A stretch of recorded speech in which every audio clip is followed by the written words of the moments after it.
ദൈവ തിരുനാമം മഹത്വപ്പെടുമാറാവട്ടെ. വലിയ നോമ്പിൻ്റെ 2026 29 പ്രഭാതത്തിനായിട്ട് ദൈവത്തെ മഹത്വപ്പെടുത്താം. നിങ്ങൾക്കെല്ലാവർക്കും നല്ലൊരു സുപ്രഭാതം നേർന്നുകൊണ്ട് ഇന്നത്തെ നമ്മുടെ ധ്യാന വിഷയം യേശു ബാറാസിറയുടെ പുസ്തകം അഥവാ പ്രഭാഷകൻ്റെ പുസ്തകം 34 അധ്യായം അതിൻ്റെ 19 തിരുവചനം ചേർന്ന് വായിക്കാം. ദൈവഭക്തി ഇല്ലാത്തവൻ്റെ ബലികളിൽ അത്യുന്നതൻ പ്രസാദിക്കുന്നില്ല. അവൻ എത്ര ബലി അർപ്പിച്ചാലും അവിടുന്ന് പ്രസാദിക്കുകയോ പാപമോചനം നൽകുകയോ ഇല്ല. ദൈവമക്കളെ, നമ്മൾ അർപ്പിക്കുന്ന ബലികൾ, നേർച്ചകൾ, കുർബാനകൾ, വഴിപാടുകൾ ബലിപീഠത്തിലേക്ക് കൊണ്ടു ചെല്ലുമ്പോൾ നമ്മളൊരു ദൈവ പൈതൽ ആയിരുന്നേ മതിയാകൂ.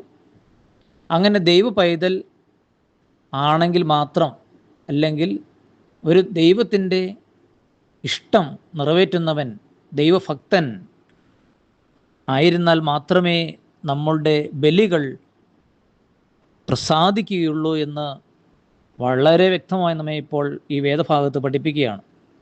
എത്ര ബലി അർപ്പിച്ചിട്ടും കാര്യമില്ല എന്ന് വീണ്ടും ഓർമ്മപ്പെടുത്തുകയാണ്. അവിടുന്ന് പ്രസാദിക്കുകയോ പാപമോചനം നൽകുകയോ ചെയ്യണമെങ്കിൽ ദൈവഭക്തനായേ മതിയാകും. ഭക്തിയില്ലാതെ, ഒരു കടമ പോലെ, പാപബോധവും പശ്ചാത്താപവും ഇല്ലാതെ എന്തും നേർച്ച കൊടുത്ത് വഴിപാട് കൊടുത്ത് നേടിയെടുക്കാമെന്ന് ചില ചിന്തകൾ നമ്മെ ഭരിച്ചുകൊണ്ട് നമ്മൾ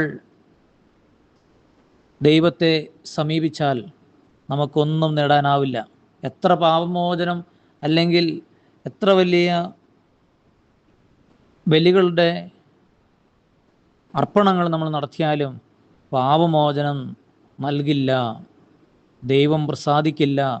അതുകൊണ്ട് മകനെ, മകളെ, ഒരു ദൈവഭക്തനാകാൻ ദൈവത്തിൻ്റെ മുമ്പാകെ, ദൈവത്തിൻ്റെ തിരുസന്നിധിയിൽ നമ്മുടെ കണ്ണുകൾ ഉയർത്തി ദൈവത്തിൻ്റെ കണ്ണുകളിലേക്ക് നോക്കാൻ, അതിന് വിളിക്കുന്ന പേരാണ് ദൈവഭക്തി.